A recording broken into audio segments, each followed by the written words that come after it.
10 August থেকে পাকিস্তানে শুরু হবে বাংলাদেশ এবং পাকিস্তান এ দলের মধ্যকার সিরিজে থাকছে 2টি 4 দিনের ম্যাচ এবং 3টি 1 দিনের ম্যাচ।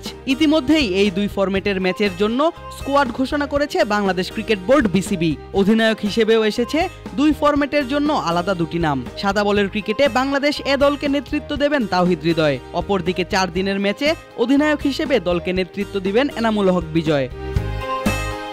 4 দিনের টেস্টের জন্য আলাদা আলাদা 2টি স্কোয়াডও ঘোষণা করা হয়েছে বোর্ডের পক্ষ থেকে। আর 2 টেস্টেই অধিনায়কের আর্মব্যান্ড থাকবে বাংলাদেশের wicket keeper batter Enamul Haque বিজয়ের হাতে। বিজয় এখন পর্যন্ত বাংলাদেশের হয়ে খেলেছেন 5টি টেস্ট ম্যাচ। 5 ম্যাচের 10 ইনিংসে তার রান মাত্র 100, যেখানে ইনিংস প্রতি গড় মাত্র 10।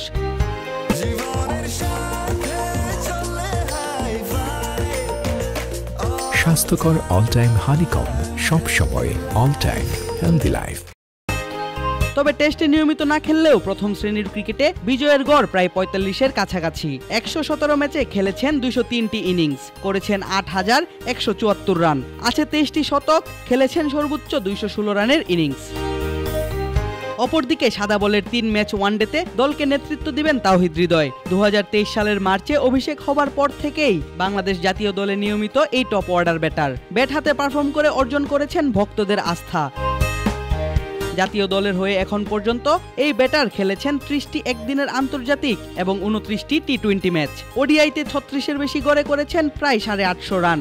জাতীয় দল ছাড়াও ফ্র্যাঞ্চাইজি লিগেও ধারাবাহিক হৃদয়। 2024 সালের বিপিএলে খেলেছিলেন কুমিল্লা ভিক্টোরিয়ান্সের হয়ে, প্রায় 150 স্ট্রাইক রেটে এবং 38 গড়ে করেছেন 462 রান।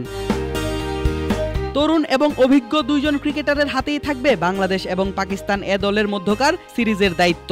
বাংলাদেশের নির্বাচকরা নিশ্চয়ই চাচ্ছেন নতুনরা শিক্ষক দলের দায়িত্ব নেয়ার ব্যাপারটি। ফলে এই সিরিজটি হতে যাচ্ছে বিজয় এবং হৃদয় দুজনের জন্যই আলাদা করে গুরুত্বপূর্ণ।